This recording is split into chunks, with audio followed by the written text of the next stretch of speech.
జై శ్రీమన్నారాయణ. అస్మద్గురుభ్యో నమః. నతా స్మృతేనాథ సదాంఘ్రి పంకజం విరించి వైరించ్య సురేంద్రవందితం పరాయణం క్షేమమిహేచ్ఛతాం పరం నయత్ర కాలః ప్రభవేత్ పరః ప్రభుః. ఓ ప్రభు, బ్రహ్మాదులను కూడా కబళింపవేసే కాలం యొక్క నీడైనను నీపై పడదు. నీ పాదపద్మమును బ్రహ్మ సనకాదులు ఇంద్రుడు నమస్కరించెదరు. ఈ లోకంలో క్షేమమును గోరువారికి సర్వోత్కృష్టమగు ఆశ్రయమైన నీ పాదపద్మమును మేము నమస్కరించున్నాము. First canto 11th chapter 6th prayer. భగవద్బంధువులారా, శ్రీమద్భాగవత తత్వదీపిక ప్రథమ స్కందం 8వ పాడ్కాస్ట్లో స్వాగతం. 8వ అవతారము వృషభుడు. మను యొక్క పౌత్రుడు నాభి, అతని భార్య మేరుదేవి. వారిద్దరికీ వృషభుడని పేరుతో భగవానుడు అవతరించెను. యోగీశ్వరులు అనుష్ఠింపదగిన ధర్మ మార్గమును అతడు ప్రదర్శించెను. సర్వాశ్రమముల వారు అతని గౌరవంతో నమస్కరించుండెడివారు. 9వ అవతారము పృథువు.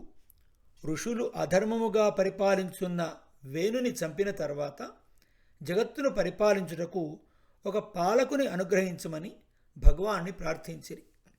అప్పుడు భగవానుడు పృథువు అను పేరు గల జీవుని అనుప్రవేశించి పృథు శరీరమును స్వీకరించి లోకమును పరిపాలించెను. అప్పుడు ఆ పృథువు గోవు రూపమును స్వీకరించి భూమి నుండి ఔషధులను పిండెను. ఆ కారణముచే పృథువు అందరికీ ఇష్టుడై గౌరవింపదగిన వాడాయను. 10వ అవతారము మత్స్యం.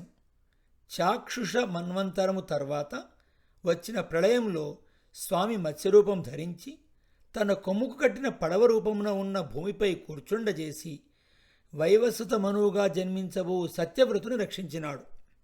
మత్స్యావతారము 10వ అవతారం. ఇక 11వ అవతారం కూర్మావతారం.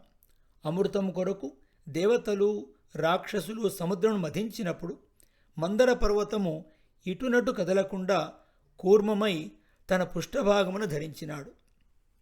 12వ అవతారము ధన్వంతరి. ధన్వంతరిని పేరుగల శరీరములోని జీవునిలో అనుప్రవేశించి భగవానుడు సకల జీవకోటికి స్వస్థతను చేకూర్చు శాస్త్రమును లోకమునకు అందించెను. 13వ అవతారము మోహిని రూపం. సముద్రం నుండి వెలికి వచ్చిన అమృతము లోక విద్రోహకరమగు అసుర శక్తులకు అందకుండా లోక పోషకములగు దేవతలకును శాశ్వతముగా నిలుపుటకు అసురులను మోహింపజేసి అమృతమును దేవతలకు అందింపజేసెను. 14వ అవతారము నారసింహము. భగవానుడు అస్తిత్వము అంటే ఉనికి లేకుండా చేయవలని ప్రయత్నించిన హిరణ్యకశిపుని తన గోళ్లతో చాపలు అల్లువాడు వెదుళ్ళు చీల్చినట్లు తొడలపై పరుండబెట్టుకొని చీల్చి భగవానుడు సర్వ పదార్థములందు ఉన్నాడని ప్రహ్లాదుడు చేసిన ప్రతిజ్ఞను సత్యమని రుజువు చేసినాడు. 15వ అవతారము వామన అవతారం. 3 లోకములను ఆక్రమించి తనవే అను అభిమానముతో దానము చేయుచు యజ్ఞములను చేయుచు ధర్మాచరణను చేయుచున్నట్లు నటించుచు అహంకార మమకారములు వీడక ఉన్న బలిచక్రవర్తి నుండి లోకములను స్వీకరించి ఇంద్రుడకు ఒసంగిన అవతారం. అహంకార మమకారములతో చేసిన ధర్మము కాదు, ధర్మం వలె కనపట్టును. నా మాత్రముగా నేను ధర్మం ఆచరించుటచే భగవానుడు బలిని హింసింపక తానే వామనుడై యాచించి భూమిని స్వీకరించి అతని అహంకార మమకారములకు ప్రతీకారమునర్చెను. అతని నుండి యాచించి ఇంద్రునకు స్వర్గమును త్రైలోక్య సామ్రాజ్యమును లభింపజేశాను. 16వ అవతారము పరశురామావతారం. బ్రహ్మ కులమునకు ద్రోహము చేసిన కార్తవీర్యార్జునుడు మొదలగు రాజులు రాజసము తగ్గింపచేయుటకు 21 సార్లు రాజులను చంపి భూమియందు రాజస తత్వమును నిర్మూలింపజేశాను. 17వ అవతారము బాదరాయణుడు. పరాశరునకు సత్యవతికి కుమారుడై అల్పబుద్ధులగు పురుషులకు సులభముగా ఉండుటకు వేదమును శాఖలుగా విభజించినాడు. 18వ అవతారము శ్రీరామావతారం. రావణ వధ చేసి దేవకార్యమును నెరవేర్చుటకు నరదేవునిగా జన్మించి సముద్రుని నిగ్రహించుట మొదలగు అనేక విధముల అతిమానుష చేష్టతలను చేసినాడు. 19, 20 అవతారములు బలరామకృష్ణులు. యాదవులలో జన్మించి బలరాముడు, శ్రీకృష్ణుడు అనేది నామములతో భూభారమును తొలగించెను. 21వ అవతారము బుద్ధావతారం. కలియుగం ప్రారంభము కాగా దేవతలను ద్వేషించడి అసురుల సమ్మోహము కొరకు భగవానుడు కీకటము అనేది దేశమున బుద్ధుడు అనేది పేరుతో అవతరించెను. 22వ అవతారము కల్కి అవతారం. కలియుగం అంతమై తర్వాత యుగం ప్రవేశించు సమయమున యుగ సంధ్యలో రాజులు చోరుల వలె అధర్మము నిండిన వారై లోకమును వంచుట చూచి వారిని అంతమొందించుటకు కల్కి అను పేరుతో విష్ణు యశస్సునకు పుత్రుడుగా అవతరించును.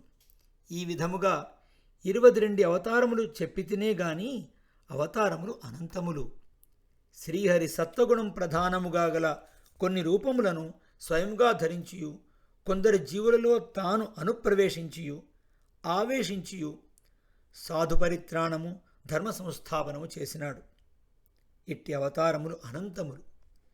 ఎన్నడూ ఇంకని సరస్సు నుండి వేల కొలది కాలువలు పారినట్లు శుద్ధ సత్వమూర్తియగు శ్రీహరి నుండి అనేక అవతారములు బయలువెడినవి. మంత్రదృష్టులకు ఋషులు, ఆత్మ పరమాత్మ యాథాత్మ మననము చేయు వశిష్ఠాదులకు మునులు, భగవత్ అనుభవనిష్ఠులకు సుఖాదులు, ఇంద్రాది దేవతలు, ప్రియవ్రతాది మునికుమారులు, మహాప్రభావశాలురగు దక్షాది ప్రజాపతులు మొదలగు వారందరూ భగవానుడి యొక్క శ్రీహరి యొక్క అంశచే జన్మించిన వారే. ఈ విధంగా భగవానుడే స్వయంగా అవతరించిన అవతారములు కొన్ని. కొందరి జీవులలో అనుప్రవేశించి లోకమున సాధు పరిత్రాణము నడిచిన అనుప్రవేశావతారములు కొన్ని. తన ఆవేశముచే కొందరిని ప్రభావితులను చేసి ధర్మ సంస్థాపన చేయించిన ఆవేశావతారములు కొన్ని. భగవత్ అంశలచే జన్మించి లోకమున స్థాపించిన అవతారములు కొన్ని కలవు. కానీ శ్రీకృష్ణావతారము పూర్ణావతారము. మిగిలిన అవతారములన్నీ అంశావతారములు, అనుప్రవేశావతారములు మాత్రమే. జ్ఞాన బల శక్తి ఐశ్వర్య వీర్య తేజస్సు అను 6 గుణములు, మిగిలిన కళ్యాణ గుణములు, దివ్యమంగళ విగ్రహ గుణములు పూర్ణముగా ప్రకాశించిన తర్వాత వచ్చిన అవతారము కృష్ణావతారము. వరాహ, నారాయణ, మత్స్య, కూర్మ, నృసింహ, వామన, శ్రీరామ అవతారములు కూడా పూర్ణావతారములే. కానీ అన్నింటికంటే శ్రీకృష్ణావతారమున గుణప్రకాశము అధికమగుటచే ఇది పరిపూర్ణావతారము. ఇందుచే కృష్ణస్తు భగవాన్ స్వయం. ఒక్కొక్క గుణమును మాత్రము ప్రకాశింపజేయు అవతారములు పరిపూర్ణ అవతారములు కావు. గుణప్రకాశమును బట్టి పూర్ణత్వము పరిపూర్ణత్వము ఎరుంగబడును. తర్వాత మిగతా భాగాన్ని మరో పాడ్కాస్ట్లో అనుభవిద్దాం. జై శ్రీమన్నారాయణ. అస్మద్గురుభ్యో నమః.